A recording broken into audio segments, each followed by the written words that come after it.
Bonjour les amis. Sous le capot de la Cadillac Escalade, vous trouverez un V8 de 6,2 litres développant 4 sens à 409 ch. Le moteur Vortec n'a qu'un seul arbre à cam et 16 soupapes. Dans le même temps, le moteur est en aluminium et est équipé d'un mécanisme de calage variable des soupapes. L'arbre à cam est entraîné par une chaîne.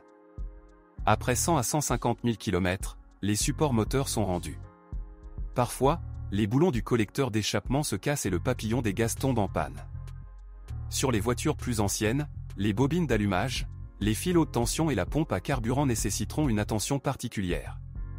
Un peu plus tard, la fixation pourrie et le carter thermique du collecteur d'échappement tombent, protégeant les fils et les bobines de la surchauffe. Il existe également un problème plus grave, l'usure des chemises d'arbre à cam. C'est typique des représentants de 2007 à 2009 avec les moteurs L92 et L9H. Ce dernier a été utilisé pendant une courte période sur l'Escalade 2009. La maladie peut survenir après 150 à 250 000 km, mais elle n'affecte pas toutes les voitures. Symptômes caractéristiques, chute de pression d'huile, erreur P0011 et bruit de cognement caractéristiques. En 2010, ils ont commencé à installer une unité avec l'indice L94. Il diffère légèrement au niveau du matériel et des paramètres. En particulier, le programme de contrôle du fonctionnement de l'embrayage de distribution de gaz a été modifié. Il s'éteint lorsque la pression d'huile chute, ce qui réduit la charge sur l'arbre à cam et évite des conséquences désagréables. Une version hybride du SUV était également disponible. Il n'y a pas plus d'une douzaine d'offres sur le marché secondaire. Le moteur était associé uniquement à une transmission hydromécanique GM6L80 à 6 vitesses. La box est assez fiable. Son huile se salit assez rapidement, elle nécessite donc une mise à jour tous les 40 à 50 000 km. Bonjour les amis, vous cherchez une voiture d'occasion, vous devez prêter attention au site web carm.pro. Carm.pro est grand catalogue de voitures, moteurs, boîtes de vitesse. Et le meilleur, c'est que vous pouvez trouver des informations sur les pannes de n'importe quelle pièce. Complètement gratuit. Allez sur le site web carm.pro et découvrez tous les éventuels points faibles des voitures d'occasion.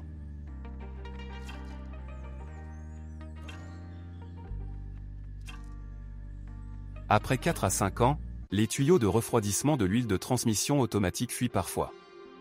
Le plus souvent, les voitures automatiques de 2007 à 2008 viennent en service. Les embrayages, les pistons, la pompe, le convertisseur de couple, le corps de soupape et les solénoïdes s'usent. Dans les caisses de 2007, le boîtier du tambour était souvent fissuré. Le véhicule tout-terrain présent sur le marché américain pourrait être soit à traction intégrale, soit à propulsion arrière. Après 150 à 200 000 km, les traverses de l'arbre de transmission peuvent s'user et les joints d'étanchéité peuvent fuir. Les ponts nécessitent rarement des réparations. Dans la boîte de transfert, non, et la chaîne et les pignons s'usent, un craquement apparaît lorsque vous appuyez brusquement sur la pédale d'accélérateur. L'Escalade tient bien la ligne droite, mais les virages actifs lui sont contre-indiqués. Le volant n'est pas informatif, le roulis est élevé et les freins manquent d'efficacité, et il surchauffe également rapidement.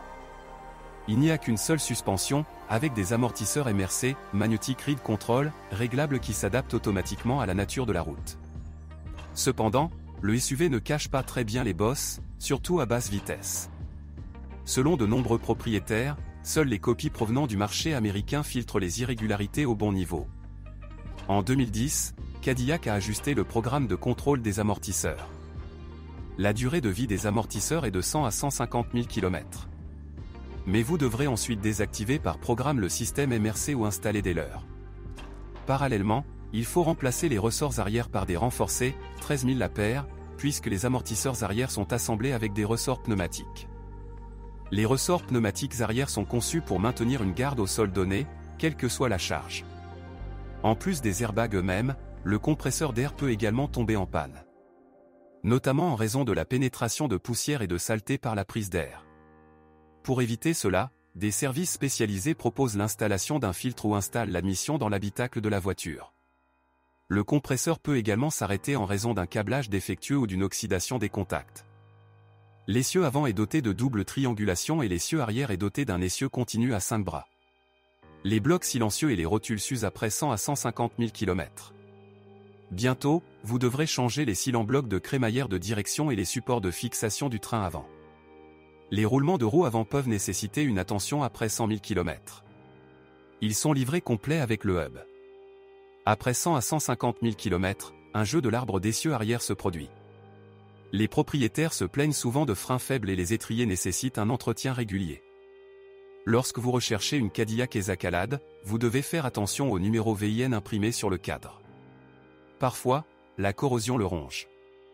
Les instances du continent américain portent un numéro, situé sur le côté droit, au niveau du support de seuil arrière.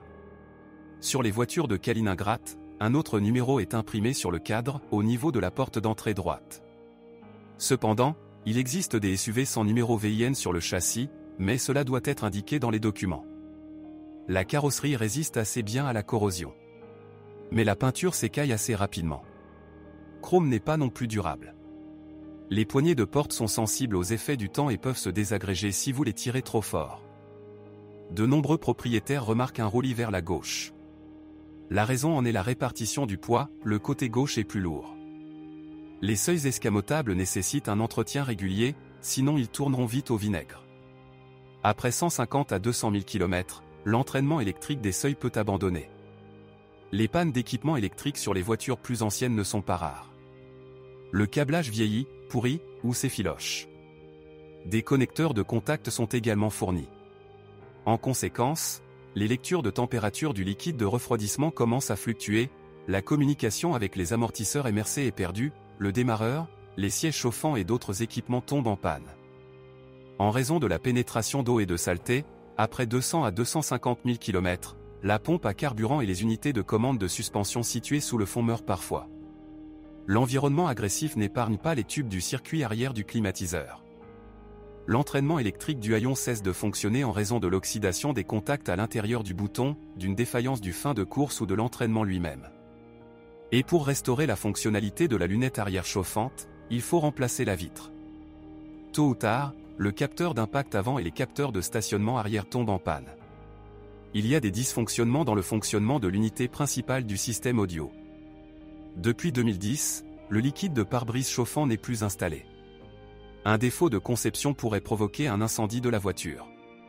Pour éviter des problèmes sur les voitures déjà produites, les concessionnaires officiels ont soit désactivé le système en retirant simplement le fusible, soit l'ont complètement démonté.